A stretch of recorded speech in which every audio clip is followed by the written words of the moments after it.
Well, hello, Tim. Welcome to 2026 and the first Varsity360 episode of the new year, coming to you from the First Pacific Financial Studio here in downtown Vancouver. Do you have any New Year's resolutions? I only made one, Yeah. and what is it now? It's like the 13th? Yes. And I already blown it. Yeah. I thought I had this idea because I did it like on New Year's Day where I found I was out walking and I took a picture and I was like, I'm going to try to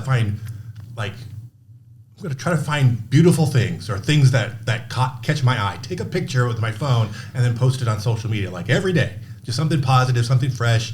And I got like about 5 days in and then I sort of totally forgot about it. So still want to try to do that from here to now. It's just trying to keep positive, keep a fresh eye on things. And well, that might coincide with the atmospheric rivers that we got. Yeah. So it's very beautiful out there right now. But I think I'm at the age where I'm 49, almost 50. And I probably just had a birthday. Yeah. So I've probably broken enough New Year's resolutions to know that they don't stick. It's do more of the things that I like to do less of the things that I don't like to do. Maybe that's. Well, speaking of New Year's, one thing that happens every year is the WIAA comes out with a slate of proposed amendments, and that's what we're going to talk about today. 35 proposed amendments, I believe. Yeah, that's a lot. I mean, I think most years you get about 15-ish, give or take. Yeah. This is a significantly large number. A little bit of background about how these proposed amendments come about. So each of the proposed amendments needs sponsors of at least 5 schools within the WIAA to come together and sort of co-sponsor, and they'll come up with this proposed amendment, and they'll submit it to be considered for the Representative Assembly later this spring.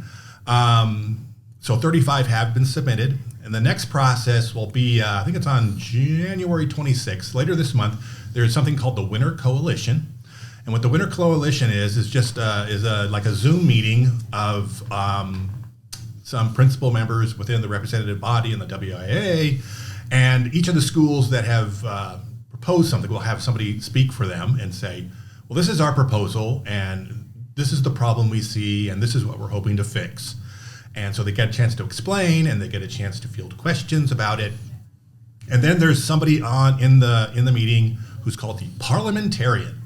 Sounds very formal. Yeah, very formal. Basically, it is the rule book guru, the person who knows the rules backwards and knows all things. And so the parliamentarian will read and look over these things and say, okay, so I see this amendment.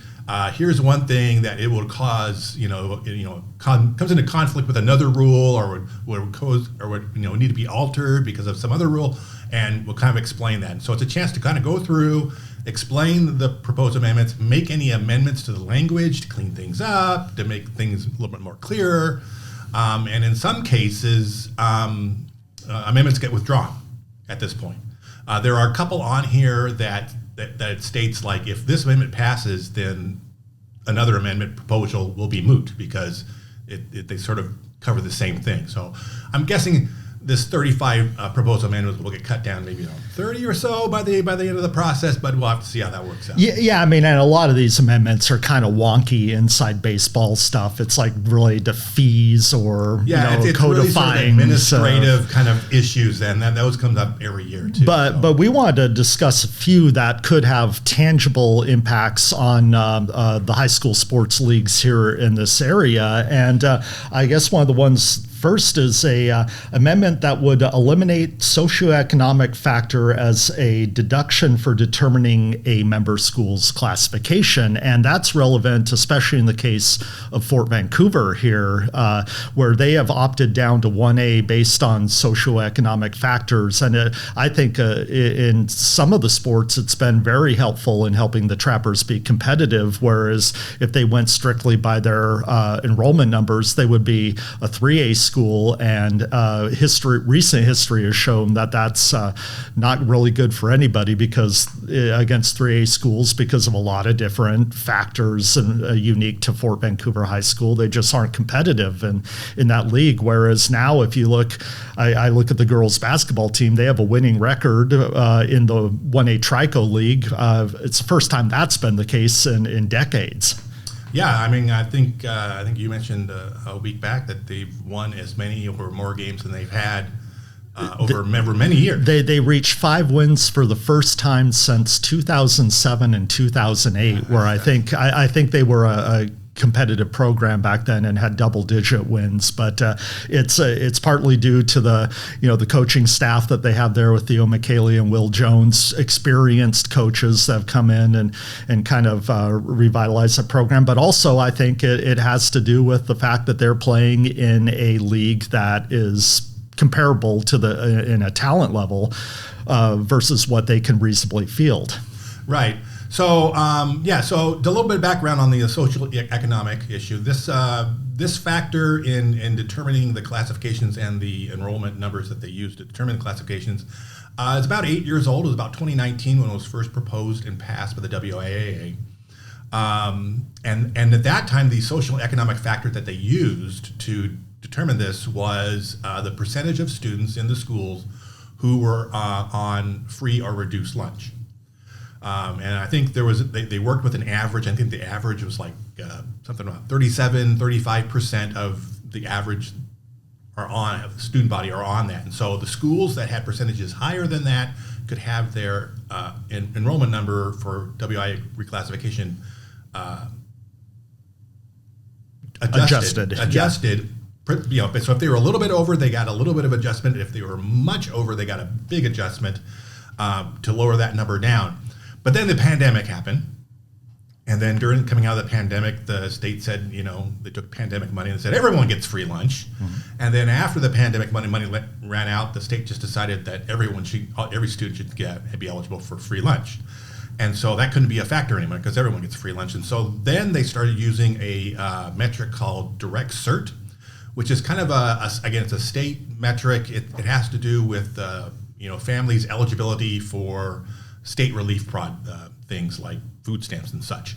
And so now you got to figure out how much of your student body comes from households that are eligible for those kinds of things. I think what they've done, and this is one of the proposals that was actually proposed by the executive board of the WIAA. They have appointed, it looks like a classification committee. So they're studying classifications. I think they're looking at a lot of different things. I'm sure one of the things that they're looking about is to balance out the biggest classifications between 4A and 3A. It's something that they tried to do last time and didn't quite get there. The large number of schools that are in 3A causes them to have state tournaments that are 20 teams. But I don't think anybody likes that. Nobody likes these things. Nobody likes this because a 20-team bracket means you're going to have 8 teams play a round of 20 game, which doesn't matter what the WIA calls it. Everyone considers it a play-in game to these regular bracket. So you have Kelso volleyball last fall. They were in that, and they went up down to Yakima. They played an 8 a.m. volleyball match in that round of 20. They lost, and then they were done. Yeah, I think if you're going to play a play-in game, you'd rather it be like a district pigtail game where, okay, you're going to set it up separate of the tournament proper, and you go and you play your way in, and you have a regular time slot. But yeah, let's drive to Yakima, 3 hours. Let's play an 8 a.m. game. So an 8 a.m. game that probably involves an overnight stay, which, as we know, is expensive. And then you're one and done. You don't even get the true, hey, we lose, but then we're still alive in the consolation round. So you see that everywhere. And then we have other sports like, for instance, soccer, where they'll play that round of 20 on Tuesday or Wednesday, and then they play the round of 16 and the quarterfinals on Friday and Saturday. So it's possible for a team to play in that round of 20 like on Wednesday, play again on Friday, and if they win, they play again on Saturday. They're playing 3 matches in 5 days, and that's not a great situation either. No. So it's the best situation that they can figure out with this 20-team bracket, and I think most folks they don't particularly care for it, and they would like to phase it out. To do that, they have to figure out a way to balance out those top 2 classifications. So I think that's one of the things that they're studying. Again, the next classification process doesn't take effect the 28-29 school year. So I think a lot of these, there are going to be a lot of amendments coming in here the next couple of years where they're trying to feel this out. I think what is happening with the socio-economic is that now they have 8 years of a track record of having this in place. And so usually when they have these amendments, there's a part after the proposed amendment is, and then they have like rationale for it, like pros and cons. On this one, the rationale was, the first one was just kind of explained what would happen. Mm-hmm. It didn't really explain. The second one said that even though we were removing socioeconomic factors, teams can still appeal to opt down. And so what they're trying to do with this is that they don't want the social economic factors to just kind of be a blanket, and just like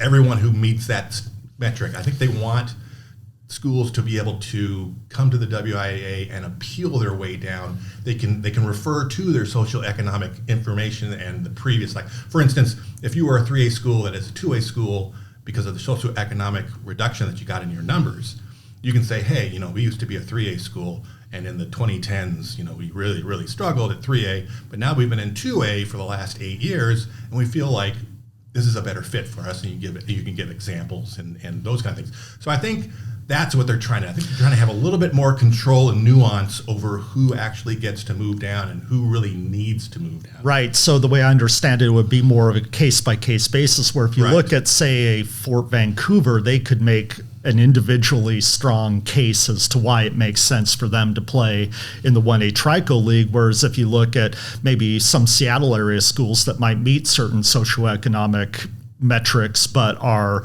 not struggling in athletics, say basketball, that would take that off the table. That a program like that is not. They could use it kind of as a wild card almost. Yeah. And the interesting thing about this, and I don't know how this would affect Fort Vancouver specifically, but Fort Vancouver is a little bit unusual in that they are playing at 2 classifications down to their average adjusted enrollment. So they had an average adjusted enrollment. This is grades 9 through 11 and it's a little over 1,000. Then they throw in their adjustment for the social economic issues, and it moves them down to around like 850 or something. So they're down in a 2A classification. From 2A, they're appealing. They appeal down to 1A. Yeah. So the way it originally moved, the Fort back in 2019, when this first was put in, they moved from 3A to 2A with that socioeconomic adjustment. Then they opted down for football only into 1A, that from 2020 to 2024. So they were a 2A school in all sports except for football. And then this most recent reclassification process, which started in 24-25, they appealed to take their entire program down to 1A, and then they won that appeal. So the question is, if they take away socioeconomic factors, will Fort be able to appeal if they have 3A numbers and appeal all the way down to 1A? Or would they be stuck in the 2A? Or would they be stuck back in the 2A? My hope is that they have this sort of roadmap of history, and they can kind of go back and say, yeah, we played in the 1A here for these last, right now we're about a year and a third into the current reclassification cycle. There's still another year and a half that they'll go before they start the process back over again. So they'll have some information say, yeah, we've been in the Trico League, and this is where our baseball team has fared, and our softball team, and our soccer teams, and our football teams, and our basketball teams, and all the teams, and say that, and they can make it a case that we feel like this is where we belong. Now, we were talking about this in the newsroom last week about Fort Vancouver. The boys last year made it to the state tournament for the first time in many years, and it was a really positive situation. They finished third in the league or second in the league. I can't quite remember, but through the districts, they made it to state for the first time.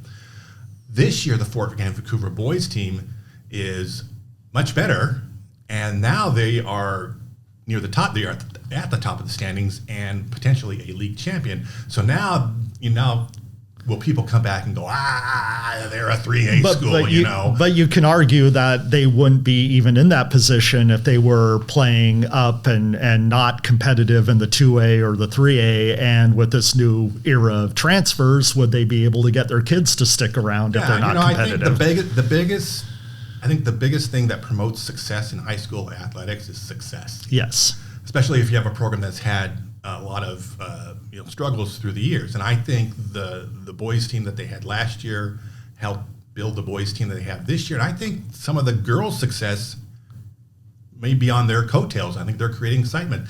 It's great for a school like Fort to be able to have one of the more higher profile sports where you have crowds and people who can go to an event and be excited about their school and proud of their school. So I think it's great for Fort that they're having this success in the Trico and at 1A, and I hope it continues for years on. All right. Well, let's move on to another amendment that could impact where a couple of our local schools end up playing, and that is a proposal that private high schools with an enrollment of 90 or more are now required to opt up to the next classification. And the impetus behind this is some inherent advantages that come to private schools, not only socioeconomic factors, but the fact that they can draw because they're not constrained by typical public school district boundaries. They can draw from a larger footprint. But if this were to pass tomorrow, it wouldn't necessarily affect Seton Catholic and Kingsway Christian because they already opt up. Yeah, they already up. So anything that has to do with classification, whether it's the socio-economic issue that we just talked about, or this one with the opt-ups of private schools, none of this is going to take up an impact until the next classification process, which again will take effect the 28-29 school year. So we're still several years away. So if you've got a kid in high school right now, this probably isn't going to affect you unless they're freshmen, in which case it might have an effect in their senior year. So this proposal came out from proposed by schools in the northwest corner, 1A schools in the northwest corner up by the Bellingham area. So your Meridian, your Nooksack Valley, your Mount Bakers. I think there's another public school in there. And I think they're getting tired of playing Linden Christian because they're also up in that area. They've been a beast for decades. And so they brought up all this data about that private schools in the 1A classification have won a disproportionate amount of state titles in various sports, proportional to how many schools there actually are in private schools in the 1A classification. I don't know whether or not this is going to get enough support or not because it seems to be mostly a 1A issue. At 4A, there are only two private schools, Gonzaga Prep and Kennedy Catholic. At 3A, there are many. O'Day, Eastside Catholic, Seattle Prep. Most of those schools opt up to be 3A. They have like 2A enrollment, but they opt up to 3A. I don't think there is I'm not sure. I don't believe there is a private school in 3A that has just 3A enrollment. I think the ones that are close would be O'Day and Holy Names because they're only an all-boys school or an all-girls school, and they have an enrollment of about 400. But you kind of have to double that because that's how it is at every other school that has both genders. So, but otherwise, and then at 2A, there's only one private school, and that's Archbishop Murphy, and they have 1A enrollment, so they opt up. But down at the 1A, they have about 16 private schools, and the number is 7 that opt up. They have 2B numbers and they opt up to 1A.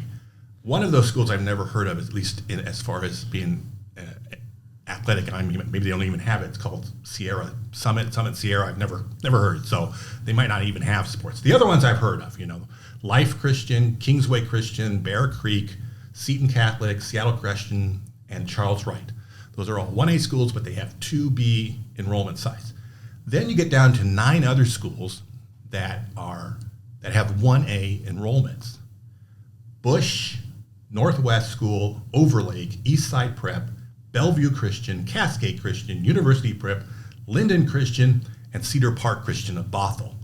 Now you hear those names and you go, "Oh, I've heard those names before." When you look at state brackets and state championships, and just look at last year's 1A baseball bracket. I think it was at 7 of the final 8 teams that reached the quarterfinals were private schools, with the center being the only public school to make it. I think that was the case for the quarterfinals. Certainly was the case for the Final Four, where La Center was the only public school to make it in the 1A bracket for baseball. Yeah, I know Trico teams down here in soccer, every time they look at the bracket, they don't want to draw District 2 teams because that's going to be your Uni Preps, your East Side Preps, your Overlakes, your Northwest, your Bush, and then Bear Creek, and some of the, although you're going to see all those schools. And last year, or last fall, when Seton Catholic was in the semifinals. Also in the semifinals in there was Cedar Park Christian was in there, and I can't remember what the other one, Bear Creek, I think was the other one that was in there. So I think that's the crux of what they're after is those schools with 1A enrollments that stay at 1A and have had a lot of success athletically in 1A. In fact, Cedar Park Christian has a 1A enrollment that is larger than Archbishop Murphy, which opts up to 2A. That's crazy. So, it's kind of, if this were to pass, and again, I don't know whether or not, because it doesn't have widespread effect, so I don't know whether it will have widespread support to do that.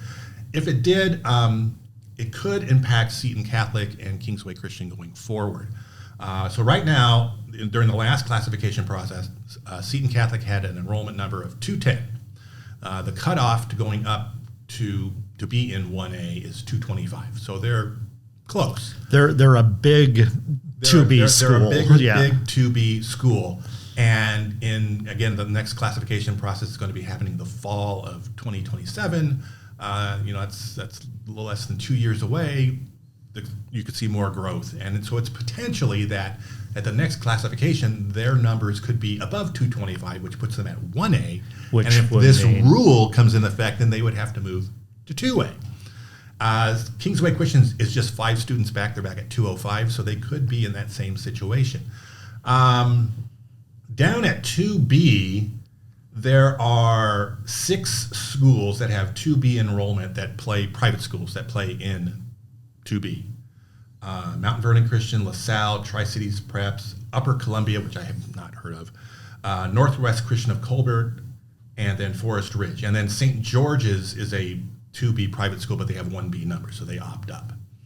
The part of this thing that's kind of weird for me is that they said private schools with enrollment of 90 or better need to opt up, and obviously they're trying to. There are a bunch of private schools down at 1B, and they're these tiny, small, little private schools that really don't emphasize sports as being a big part of their curriculum. They may offer it, they may have it. It's not a big part of it, and so they don't want to, like, it would decimate the 1B classification because there is just a lot of those private schools. So they wanted it. It was interesting that they made it 90 and above because the upper limit of the 1B classification is 105. So you're talking about 1B schools with enrollment of 90 to 104, which is not very many. There's like about 5 schools currently. One of those schools is Columbia Adventist up in Battleground. They've got an enrollment number of like 101. And so they play down at the 1B in the Columbia Valley League with Tri-Cities Preps and the Washington School for the Deaf and Firm Foundation and they've had some basketball success. They've had some basketball success. Columbia Adventist only offers, I believe, one sport per gender each season. I think they offer boys soccer in the fall. And the boys soccer team that they play in the fall, they don't even play Washington schools. They go over and play these small private schools over in Portland in this Christian league. Then they play volleyball in the fall. And then in the winter, they play boys and girls basketball. And the boys basketball teams have gone to state a few times here in the last few years. And then in the spring, they have track program. They have a track program. So it's not really a dominant 1B athletic program, but to put them in 2B is putting them up against a lot of really, really good 2B schools, Toledo's and Mossy Rocks and Napa Vines and all of them. Completely different class. It would not be a great situation for Columbia Adventist, and what they would probably end up doing is doing what the boys soccer team does, and they would just play these private schools over in Portland and just not worry about going to state if that was put in there. So it's interesting they cut it off at 90. To me, it feels like, hey, if you got a 1A enrollment and you're a private school, you need to opt up. And we'll just cut it off at 1A and we'll leave the B's out of it. I don't know if, they're, if you have a 2B enrollment or bigger, you need to opt up and we'll leave the 1B's out of it. I don't know if they kind of reached down to the 1B because they wanted to try to put it over all classifications, try to include a little bit of all, I don't know. It's, like I said, I don't know if it's going to have widespread impact.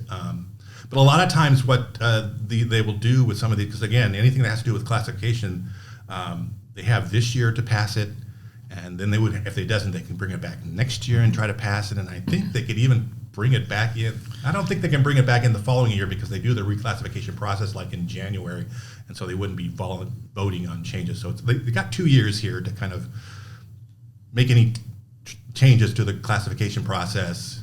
And so I think you get them in now, and if you find out whether or not you have support, if it doesn't pass, then you come back and you tweak with it and you try to get it back in next year. Well, it's not the end of the discussion regarding private schools and some of the inherent advantages that they have. Yeah, so I mean, the big thing about it, there's two main advantages. Now, people say recruiting, and they're not supposed to recruit, but what like you mentioned it before, they have a wider swath of area to draw from. For instance, if you're talking about La Center, the kids that go to La Center, they got to live right around La Center. But if you go to Kingsway or Seton Catholic, you can pull from as far around as people are willing to drive their kids to get them into the school. And so we've heard of kids at those schools coming from like Kalama or Washougal or Camas and Battleground and all over the place. They come in, so they have a wider swath of area to pull from. And then the other thing is they come in with if you can afford to send your kids to a private school, you have money. And what we know and what we've experienced over the past is these schools that come from areas that have affluence tend to be more successful. Well, their parents can afford travel teams in the off season. They can afford to send them to personal trainers and all those advantages. Right. So that those are the two big advantages that private schools have over public schools. The other thing, as far as a statewide situation goes, for the smaller, the 1A schools, is that La Center is a little bit of an advantage in that geographically they're a 1A school with a 1A boundary, but they're relatively close to the Vancouver metro area. So if they wanted to, utilize some of the club sports and training, they have some access to that. Other sports, if you're out in Eastern Washington, Central Washington, you are far away, which makes the whole Royal football program so amazing, because it's like they're out there in the middle of nowhere. I mean, Moses Lake is a little bit a ways, but it makes it a little bit more challenging to tap into some of those resources. I was talking to a parent from Kingsway Soccer when I was at the state semifinals for boys in the spring, and he was like, "Oh yeah, my son plays. He's on the same club team as this kid from Columbia White Salmon, and they're based out of Vancouver. So this kid coming from White Salmon to play soccer with this club team, it's quite a trek." Again, if you have the means and the time. So the more rural and outside you are, I think that's probably one of the reasons why, like in boys soccer, those Seattle private schools do so well, because they're pulling from the Seattle metro area. They got all those resources and trainings, and kids can practice and play with kids from Bellevue and all the big schools up in the Seattle area up there too. So those are the advantages, and I think this is mostly a 1A issue, and it doesn't really affect a whole lot in the other classifications. So we'll see what happens with that. Another interesting thing on the docket, one of the votes or potential votes that generated the most discussion is an advisory vote. And it has to do, of course, with making athletes compete against their biological sex, specifically transgender girls competing against biological girls. And this, of course, has been a national talking point. And Washington and the WIAA specifically has been very consistent with saying that we follow state law. And Washington state law, as it is, allows transgender athletes to compete against the athletes that they identify with. And so it's interesting that the advisory vote is up again, but there's also an amendment saying that if it passes, that any vote that does not conform with state law would be by definition an advisory vote. So this is going to come up again, regardless of what happens. It's being adjudicated in the U.S. Supreme Court, but it looks like what's going to happen is that the U.S. Supreme Court's going to leave it up to the states, whereas if Washington stands pat with what the current state law is, would allow that transgender athletes. Right. So what you might have been hearing about the Supreme Court is like hearing arguments this week on the issue. What that issue is there were states that passed state laws that said transgender girls can't compete with biological girls. Idaho, West Virginia, there's a few other in there. And then federal injunction blocked them from implementing those rules. And so that's what's going before the Supreme Court. They were going to argue that the states should be allowed to pass their own laws and govern over their own states on this issue. So that wouldn't affect, it's not going to force Washington to change its law. It just says the states, it's up to the state level. So last year, this similar amendment was proposed last year as an amendment, and it went through the Winter Coalition. And then between the Winter Coalition in January and the vote, which happens in like April, May, WIAA heard back from State Attorney General and legal counsel and everything, and they said this goes against state law. And so the WIAA changed that to an advisory vote last year. It's like, well, we can't enact this. It'll just be an advisory vote, which means it surveys the desires of the majority of the voting members of the WIAA. And so that vote last year did not pass, and it was one vote short. They need 60% of the representative assembly. Now, the representative assembly is not all 380 schools that are part of the WIAA. It's a 53 member body that includes middle schools as well. There's like 35 that represent just high schools and 53 that represent middle schools and high schools. They're kind of geographically, the schools down here in Southwest Washington have, I think, one or two members of the Representative Assembly who are sort of representing this area, District 4 down here. And then there are other members, a part of the Representative Assembly who are part of the WIAA Executive Board or other things. So it's sort of a statewide representative of that. So last year they needed 60%. They fell one vote short. So I think the folks who proposed it last year came so close that they're bringing it back because they want to be able to then to lobby the state legislature and say, hey, the majority of schools in the state of Washington would prefer that transgender girls not be allowed to compete with biological girls. I don't think it's going to have a big effect on the state legislature because the makeup of this representative assembly is not like, it's more like the U.S. Senate than the U.S. House of Representatives.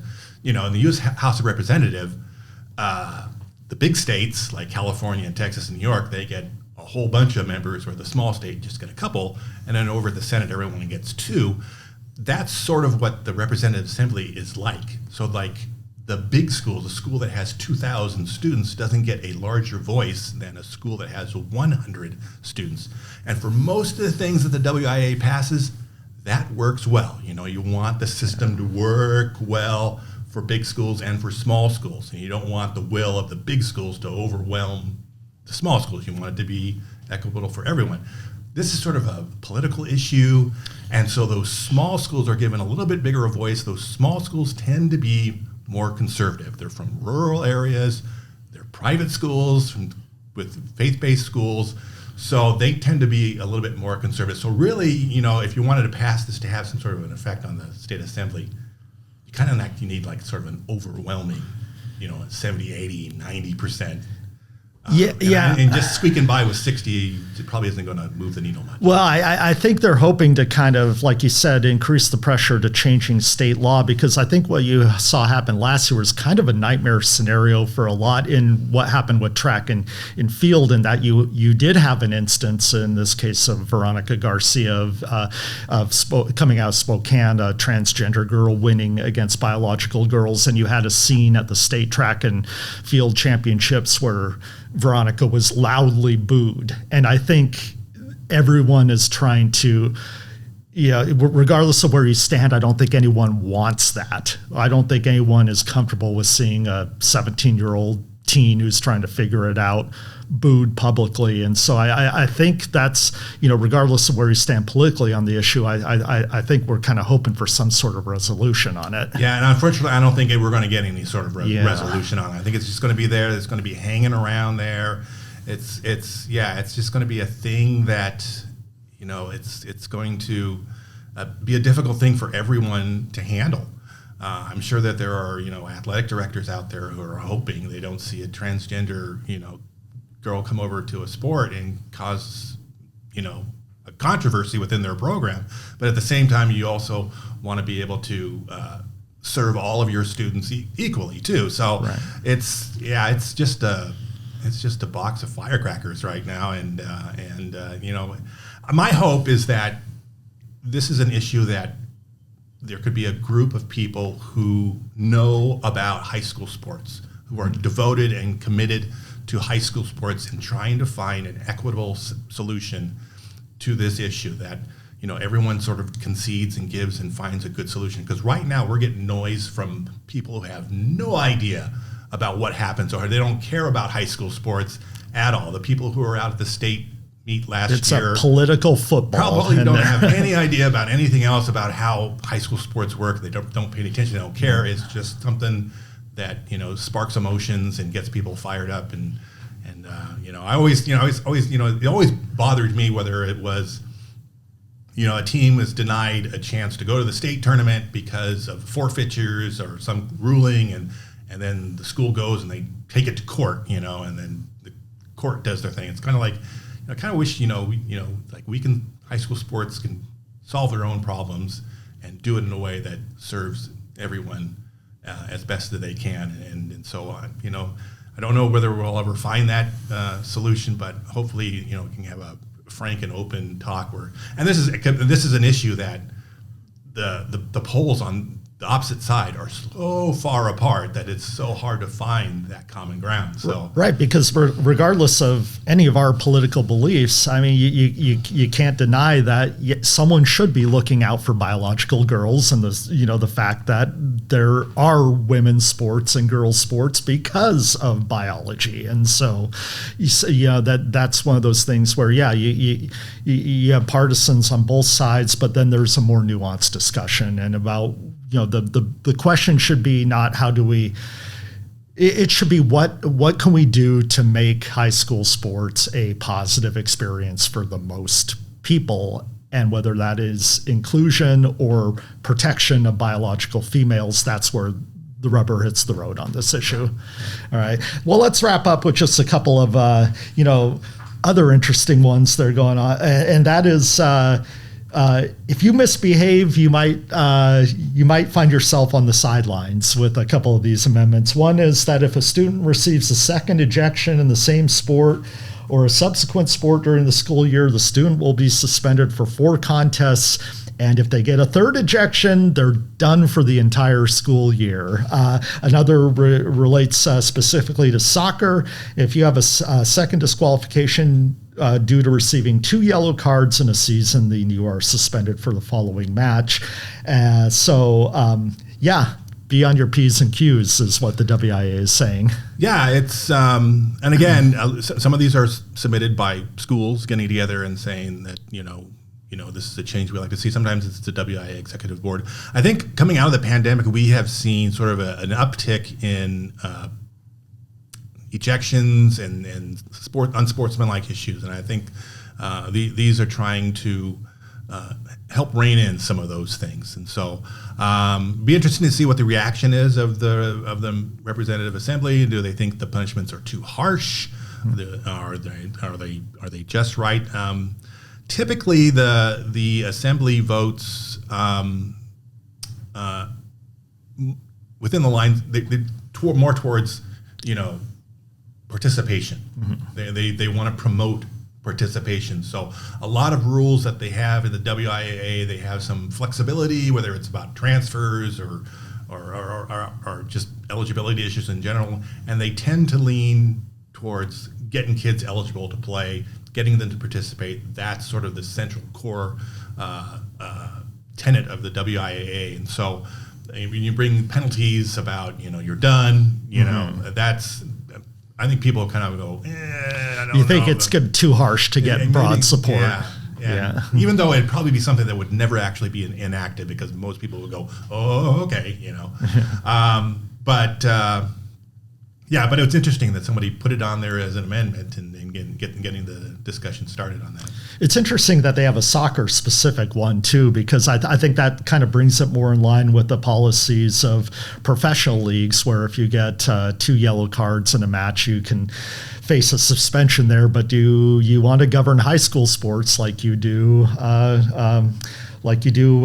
pro sports? I don't know if one kid gets, because yellow cards themselves, they're not necessarily for mouthing off or whatever. It can just be you make a bad tackle. Yeah, so there's this rule changing the rule, because I'm pretty sure that if you get a red card, yes, then you got to sit out the next but is game. that a straight red? Right. Yeah. It's different between 2 yellows or a straight red. So the rules are, apparently, I'm guessing, different between 2 yellows or not quite as bad as just a straight up red.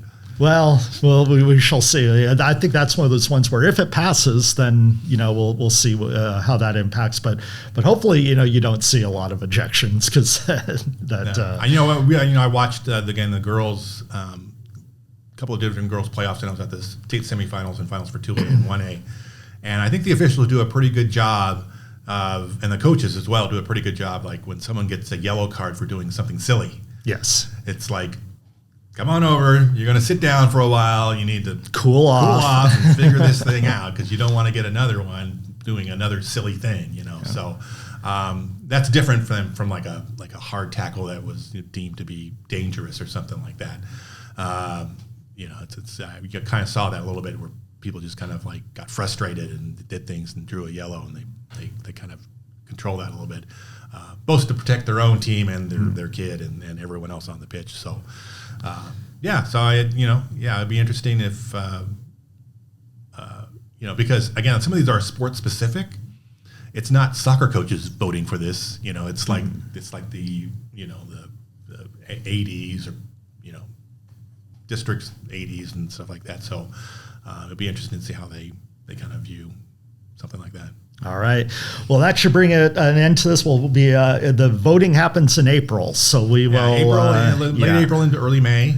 So the next thing that's going to happen is the Winter Coalition. That's in about 2 weeks, and they'll refine some of this language, and they might remove some, and then it'll then be sent to the Representative Assembly for passage. They need 60%. Supermajority for any of these to pass. And again, most times when you see something, this happened with flag football, girls flag football, it gets proposed, it falls just short, they bring it back, they maybe revise things, and then the next time through it gets enough to pass. So some of these amendments might be like, well, we're going to throw this out there, and if it gets more than 50% approval, but not 60, then they might be an opportunity to bring it back later. And if they get like 30%, they go, okay, well, most people are not interested in this, and we'll move on. So, right. Interesting to see how people adjust to some of these things. All right.